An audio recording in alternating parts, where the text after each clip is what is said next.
Suatu hari Nabi SAW pernah mengantar jenazah sahabatnya.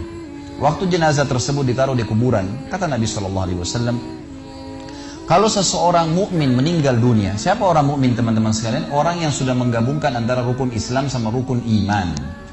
Kalau antum syahadat sudah, muslim, alhamdulillah, sholat 5 waktu, zakat, puasa Ramadan, haji, sudah dikerjain.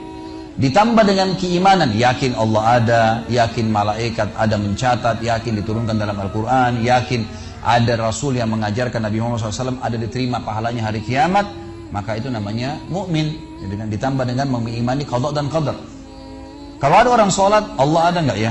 Malaikat catat nggak ya? Hari kiamat saya terima nggak? Ini masih muslim, belum mukmin, masih level di bawah. Pertama muslim dulu baru mukmin. Makanya dalam hadis disebutkan ada iman, ada Islam, ada iman, ada ihsan, gitu kan? Ini level-levelnya. Nah, kata Nabi SAW, kalau orang mukmin menggabungkan antara rukun Islam sama rukun iman, sholat yakin Allah ada, sholat begini dan seterusnya, maka akan datang kepadanya 3 sosok malaikat pada saat meninggal. Dan ini teman-teman bukan dongeng saya ceritakan, ini hadis Nabi, berita wahyu yang pasti kita semua akan saksikan. Demi Allah ini benar, ini wahyu, gitu kan? Malaikat datang, di kiri kanannya malaikat rahmah membawa kain kafan dari surga, yang satu malaikat maut di ubun-ubun kepalanya sambil berkata, ya ayyatuhan nafsul mutmainnah irji ila rabbiki radiyatan mardiyah. Hai jiwa yang baik, keluarlah kepada rahmat dan pengampunan Tuhanmu. Kata Nabi SAW, ruhnya keluar lebih mudah daripada air dari mulut kendi, cepat sekali.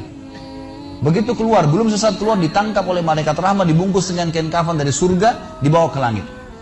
Begitu dibawa ke langit, menembus 7 lapis langit, semua malaikat-malaikat di atas langit sana berkata, ruhnya siapa ini? Sungguh mulia ruh ini. Kenapa? Kata Nabi SAW, karena ruh itu mengeluarkan bau yang lebih wangi daripada bau kasturi. Semoga kita semua insya Allah termasuk.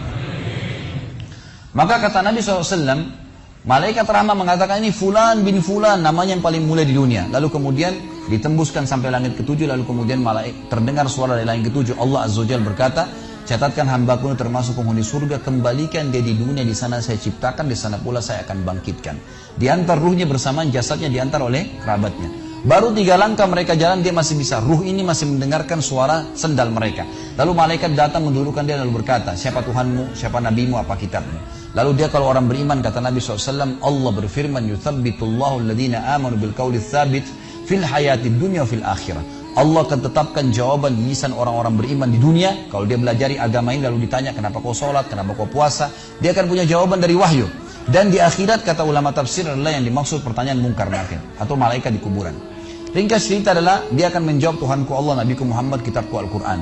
Pada saat dia jawab jawaban itu teman-teman sekalian, maka tiba-tiba saja kata Nabi SAW, malaikat tersebut membukakan baginya pintu neraka, azab, siksaan, orang teriak-teriak, api yang berkobar-kobar, dia ketakutan.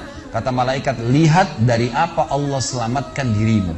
Karena kau beriman, kau nggak jadi masuk sini, ditutup. Supaya dia tahu nih, kalau dia berbuat salah akan masuk situ, ditutup. Dibuka pintu surga, dayang-dayang, permadani, istana yang luas, luar biasa. Dia gembira. Lalu kata malaikat, kau akan masuk di sini. Maka si mayit tersebut pun berdoa mengatakan, ya Allah cepatkan waktu, karena aku ingin masuk ke dalam surgaku. Lalu datang di sebelahnya orang yang tampangnya gagah, badannya bersih, wangi, saking sempurnanya kata jenazah ini. Ruh ini berkata, siapa kamu ini? Sungguh sempurna ciptaan Allah pada dirimu. Maka dia berkata, diam dulu. Maka dia berkata, gitu kan? Dia berkata, saya amal soleh akan menemani kau sampai hari kiamat. Insya Allah setelah riwayat ini kita sholat. Saya amal soleh akan menemani kau sampai hari kiamat. Maka kata Nabi SAW terdengar suara, ya Allahu alam di sini disebutkan Allah atau malaikatnya, tapi yang jelas menyampaikan dari Allah Subhanahu Wa Taala, lapangkan kuburan hambaku ini seluas pandangan matanya dan bukakanlah pintu surga baginya setiap pagi dan petang dia melihat. Maka jadilah kuburannya taman dari taman surga sampai hari kebangkitan. Baik. Sebaliknya kata Nabi SAW, kalau orang fasik, siapa tadi fasik? Muslim yang masih berbuat maksiat. Teman-teman hati-hati. Jangan kena mengandalkan sudah syahadat kemudian bebas berbuat dosa. Hati-hati. Fasik dan orang kafir proses matinya sama. Kata Nabi SAW, orang fasik dan orang kafir akan datang kepadanya 3 malaikat. 2 malaikat azab di kiri kanannya, 1 malaikat maut di ubun-ubun kepalanya yang berkata, hai jiwa yang busuk, keluar kepada kemurkaan Tuhanmu. Maka ruhnya berantakan di tubuhnya, tidak berani keluar. Lalu malaikat maut menariknya dengan keras, ibaratnya seperti bulu domba yang dibasahkan, dililitkan di pohon berduri lalu ditarik dengan keras sehingga berantakan bulu domba itu. Keluar, belum sesaat keluar ditangkap oleh malaikat azab, dibungkus dengan kain kafan dari neraka, dibawa. Baru langit pertama nggak dibukain pintu oleh para malaikat. Lalu malaikat langit berkata, siapa ruh ini? Sungguh buruk ruh ini. Kenapa? Kata Nabi SAW, karena ruh itu mengeluarkan bau yang lebih busuk daripada bau bangkai. Wa na'udzubillah. Lalu malaikat azab membawa mengatakan, ini ruhnya fulan bin fulan, ya, orang yang disebutkan nama paling buruk di dunia. Lalu terdengar suara dari langit, Allah berkata, catatkan hambaku ini termasuk penghuni neraka. Di sana kembalikan dia di dunia, di sana saya ciptakan, di sana pula saya akan bangkitkan. Di antara ruhnya bersamaan pengantarnya mengantar jenazahnya.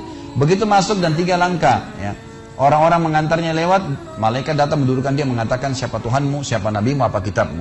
Walaupun muslim, rekam baik-baik ini, ya, lahir dalam keadaan Islam, sesekali sholat, fasik, masih banyak maksiat, tidak tobat sebelum meninggal, sama. Jawabannya kata Nabi SAW dengan orang kafir, innama aqulu kama kana yaqulun nas. Saya nggak tahu, saya cuma ikut-ikut dulu orang bilang apa, nggak bisa jawab.